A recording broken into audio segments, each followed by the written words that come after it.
Bueno, abrimos la primera ronda de preguntas. Quiero felicitarnos a los dos. Muy interesante el trabajo. Y primero lo pensé para Diana, pero ya ahorita que Martín estaba exponiendo, como que los dos me hacían pensar lo mismo. En la plática de ayer de César, hablaba sobre la idea de riesgo y el tocar y ser tocado, ¿no? Y el riesgo al contagio a partir de estos fluidos corporales, ¿no? Que en el caso de Diana tiene que ver con los desechos, ¿no? Que tienen que ver, como tú ya lo retomabas a Douglas, ¿no? Ese del miedo al contagio a partir de los desechos del cuerpo que son repugnantes, ¿no? Y entonces hay como que dejarlos fuera en la intimidad y no hablar de ellos, ¿no? Entonces esta idea del riesgo y del tacto me parecía como muy importante y se me hizo interesante cómo la plática de ayer de César con sus dos trabajos terminan en esto, ¿no? El miedo al contagio y la idea del tacto, es decir, el contacto con los fluidos, ¿no? Y esta idea de seguridad de no te toco directamente, entonces es no solo poner un límite físico, ¿no? Sino un límite emocional, ¿no? Para no ser afectado también. Gracias. ¿Alguien más? Yo para Martín, explícame lo de la emancipación sensorial, por favor, que no sé, no lo puedo concebir en mi cabeza. Ok. También Martín, específicamente qué es TICS, o sea, y qué sí es TICS y qué no es TICS. Okay. Cerramos si quieres contestar. Sí. Bueno, voy de más fácil a más complejo, ¿no? No dije emancipación sensorial, es emancipación en general de los discursos previos de la sexualidad por parte de las comunidades a través de la gestión sensitiva y de los artefactos electrónicos y el cuerpo. Sí. TICS, perdón, no lo dije, pero lo corté porque iba por el tiempo, ¿no? Tecnologías de la información y la comunicación. Ahora, Internet, por ejemplo, es un tipo de señal, pero tiene sus soportes materiales. Aquí casi yo lo que estoy haciendo es sacar el soporte material, inclusive hasta de las emociones. Lo que me interesa es verlo y ya después otra vez entrar a la cuestión simbólica y las situaciones a través de la interacción de emoción. Bueno, de las cadenas de lectura de interacción de Randall Collins, y de ahí saco también lo de solidaridad, ¿no? Y respecto a ayer también me hizo clic la onda del peligro, del miedo a ser contagiado, ¿no? Yo lo planteé en su tiempo con Luhmann, yo hice un pastiche de teorías, ¿no? Y también con Beck, ¿no? Y aquí utilizo la idea de, bueno, es que como tú ya conoces, ellos hablan del sistema, yo digo la red, ¿no? Ya conoces la red de elementos, cómo funcionan bien, hay un peligro, sí, pero como ya conoces cómo funcionan las cosas, ese peligro se transforma en riesgo. Entonces tú actúas sobre el riesgo porque ya tienes medianamente el conocimiento y como que ya vas a estar al tanto por dónde te podría llegar a alguna afección, algún ataque, en este caso pues la enfermedad, ¿no? Entonces a través de las TICs, bueno, en el caso de las TICs, este riesgo se transforma a que expongan tus fotografías, que expongan lo que tú estás ocultando. Y eso también tiene una cuestión perceptiva de la vista, ¿no? O sea, el miedo a que expongan tu identidad, y es algo que supuestamente tú querías guardar a través del anonimato, que es de lo que te da aquí Internet, ¿no? Entonces, bastante interesante, desde ayer también hizo así. Sí, pues yo respondiendo un poco a lo que mencionabas, me parece como muy interesante esta idea del miedo al contacto y, o sea, el riesgo, ¿no? Como a la contaminación, sobre todo porque hay una parte que no he podido como profundizar en el estudio, pero espero como poder hacerlo, que tiene esta idea de Goffman del yo como el objeto sagrado de la modernidad, ¿no? O sea, yo soy como, y no puedo ser ni tocado, ni oído, ni mirado. Incluso en la cuestión, o sea, no se me pongo a pensar como ejemplos concretos de los baños, ¿no? Como, simplemente, o sea, la cuestión del tacto yo creo que se hace presente cuando estamos en un baño público, o sea, esta cuestión que hasta la técnica corporal, o sea, cambia, ¿no? O sea, o hacer de aguilita, o esta cuestión de que si el baño está sucio, o sea, si alguien no le jaló, o sea, hay como un rechazo inminente que te hace hasta cerrar la puerta, ¿no? O sea, como esta cuestión que tú decías de alejar los desechos corporales de la mirada, Incluso me pongo a pensar en algunos sanitarios japoneses que he visto por internet que también tienen esta concepción de que no solamente es como alejar de la mirada como los desechos del cuerpo y todas las implicaciones que eso tiene, sino también del oído, porque tienen sonidos, la cuestión de la olfacción, del perfume, ¿no? Que es un poco esta idea que también me gustaría desarrollar después de Corbin, del silencio olfativo, ¿no? Como esto, o sea, como la cuestión de que es parte de un ritual que no tiene que ser que tiene que ser inamovible en el territorio del yo, ¿no? O sea, no tengo que oler, no tengo que ser olido, no tengo que mirar ni ser mirado, ¿no? Y estas cuestiones pues como privadas, ¿no? Entonces es como, los fenómenos del baño es muy interesante en ese sentido, ¿no? Bueno, pues gracias por ¿alguna otra? Abrimos otra ronda de...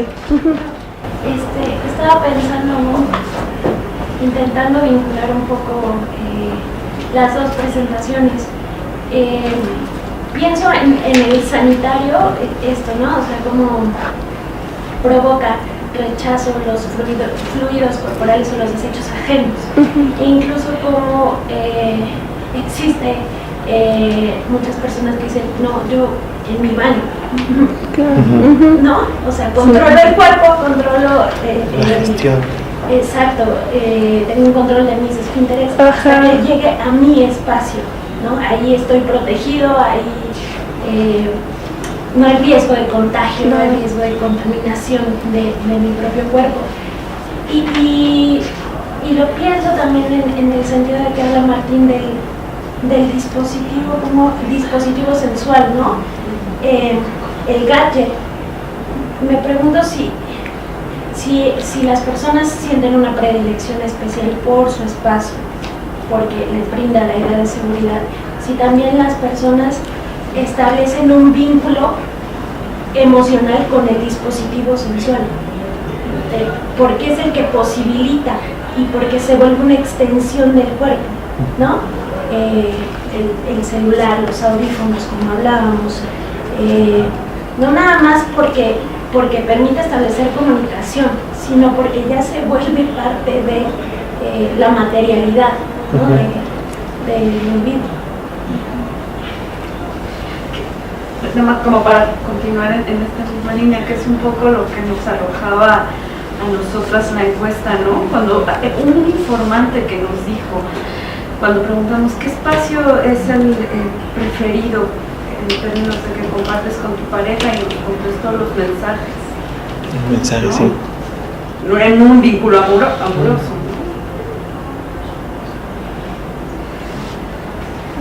Sí, mi pregunta es para Martín. Con lo que has visto como a lo largo de tu investigación, ¿cómo puedes ver, o si puedes ver algún cambio en la percepción del cuerpo de los participantes y en la percepción de la sexualidad? O sea, porque pienso la tecnología finalmente va avanzando y va siendo cada vez más parte de nuestra vida y es de pronto como una extensión del cuerpo, ¿no? Entonces, ¿qué cambios has notado en la percepción o en la percepción corporal y de la sexualidad de los participantes? Sí, ¿no más? Bueno, a mí me llamó la atención, bueno, yo sugiero también, sí, porque hablabas tú, Diana, sobre los desechos corporales, ¿no? En el baño específicamente, pero yo creo que también se podría ligar, por ejemplo, la cuestión de la sudoración, ¿no?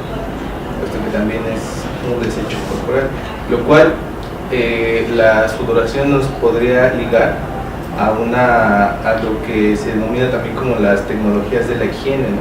O las tecnologías de la limpieza. Y esto a su vez nos podría llevar a ciertas transformaciones que se llevaron a cabo durante la Edad Media, ¿no? Porque tú dices, es que no podemos tolerar, ¿no? Olores, sonidos, ¿no? Sin embargo, en la Edad Media pues no estaba así como conocemos las ciudades, sino había pues todo en la calle, ¿no? En este sentido de los desechos. Entonces yo creo que por ahí también se podría abordar la cuestión incluso de la estética, ¿no? O sea, la parte de la estética entre lo lo bello, ¿no? Sí, lo estético y lo que no lo es. Sí, ¿quieres? Bueno, sí, Yo la única pregunta que tenía, creo que es a los dos, es como pensar cómo se ve esa vinculación, por ejemplo, del hombre con el baño, ¿no? A pesar de que dices un poco de Elías, que dice esta relación de ya no los sonidos, ¿no? O sea, que existe un espacio privado, pero cómo se da ese vínculo y también igual con otro tipo de tecnologías, ¿no? O sea, ¿qué es lo que está ahí como presente, fallando o que no gusta, que se busca como otras alternativas, ¿no? Estos espacios cerrados o quizá el estar en una pantalla, ¿no? O sea, ¿cómo se da ese vínculo? ¿Quieres responder? Yo primero, sí, que tú tienes más. Sí, ya lo estoy administrando. Bueno, pues rápidamente entonces, o sea, sí tienes toda la razón. ¿Cuál es tu?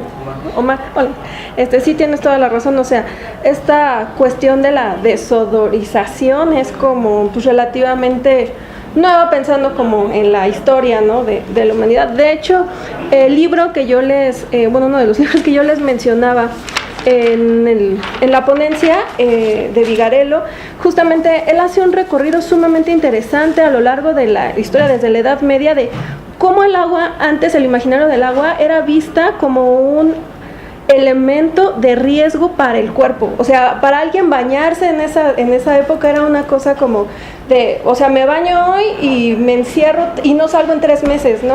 Y estas ideas estaban relacionadas con estas concepciones que se tenían del cuerpo como un lienzo permeable, estas ideas de los miasmas y de los humores corporales que podían afectar como la salud de la población, ¿no?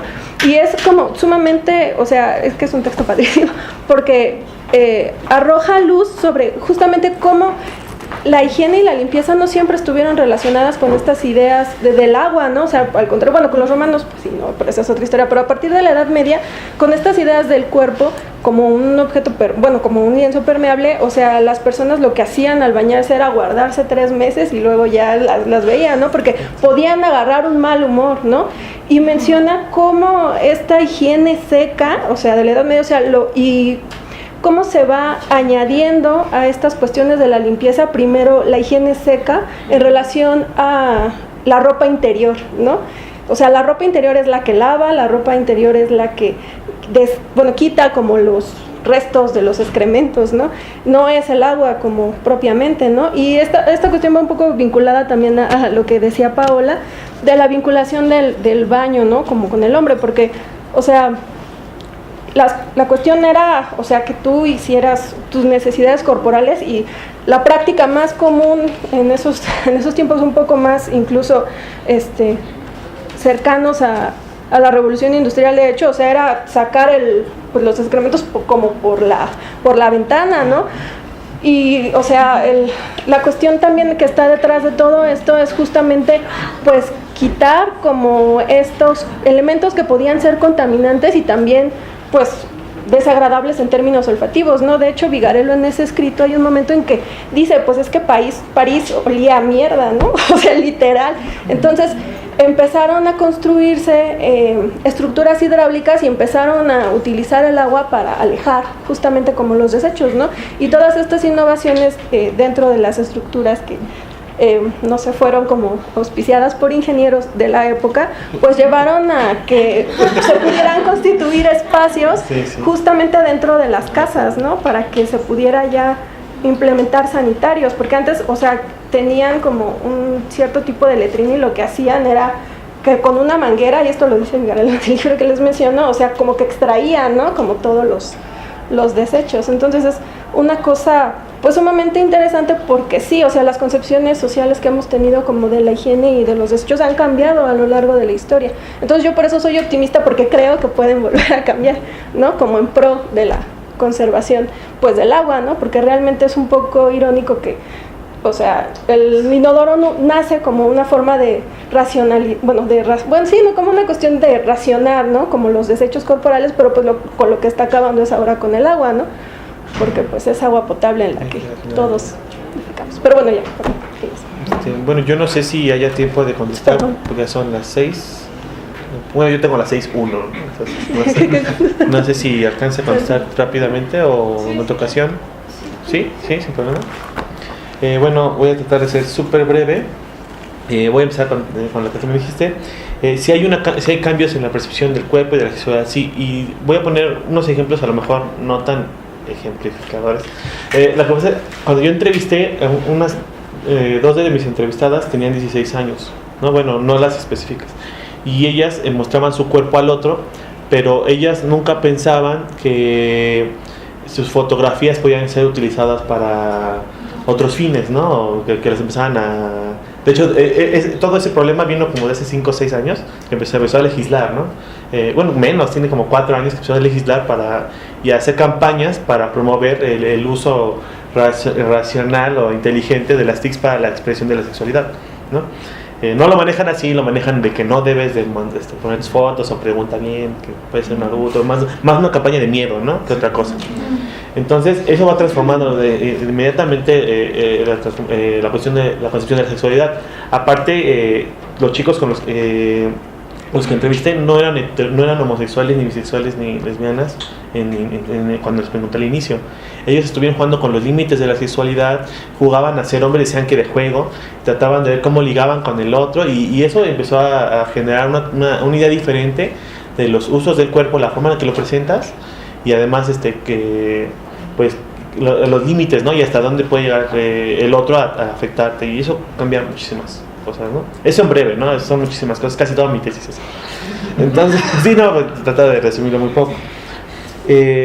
La cuestión del vínculo, ¿no? Que cómo se generaba el vínculo, si había algo que no les gustaba y por eso recurrían a lo mejor a las TICs, no sé si así lo entendí.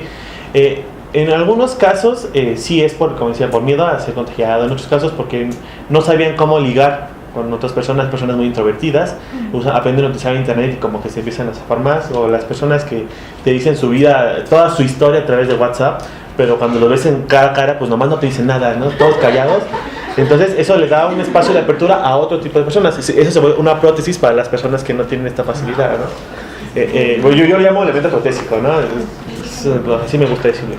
Y en otro caso hay personas que ya tienen sus prácticas sexuales, son extrovertidos, pero utilizan las TICs como una forma alternativa o una forma de realizar prácticas sexuales distintas, como salir de la monotonía también, ¿no? Entonces hay muchas formas, usos, no necesariamente que algo les agrade o algo que no esté funcionando. A lo mejor se podría decir que no estaba funcionando, que el orden de la sexualidad, porque sí estaba como teniendo muy constreñida el tipo de prácticas, ¿no? Y al haber mayor visibilidad de prácticas sexuales a través de las TICs, pues otros que estamos ahí observando, no necesariamente porno o así, estamos observando que hay ese tipo de interacciones sexuales, pues ya empezamos a normalizar la actividad, ¿no? Y se empiezan a hacer ya rutinas, todo ese tipo de cosas, y entonces esto va a repercutir en los espacios offline, ¿no? Y el comentario, pues entre lo que más o menos dice, lo que me comentas, bastante interesante, porque yo pienso inclusive que si hay una carga afectiva y simbólica que ya tiene el objeto. Yo he visto niñas que lloran porque se les cae el celular. Una vez le pregunté a una niña, trabajaba con nosotros, y yo sabía que esta niña tenía como 5 novios, ¿no? Se le juntaban en un solo día. Y yo le pregunté, ¿por qué lloras? Porque te puedes comprar otro celular, no te preocupes, ¿no? Hay aquí planes con no me acuerdo, Coppel creo que estaba. Su celular ya estaba mal, ¿no? O sea, no es que no lloro por eso, lloro porque ahí tengo a todos mis novios y mis novios ya no van a poder contactarme, ¿no? Entonces es un vínculo, realmente una conexión con el otro, es un espacio que tiene con los otros, ¿no? Entonces bastante interesante, sí, la carga afectiva que tiene el teléfono, pero también todo lo que vehicula, ¿no? Es muy interesante. Y pues creo que más o menos ahí va. Bueno, pues agradecemos mucho sus aportaciones a la discusión y los invitamos a continuar en la siguiente mesa. Gracias.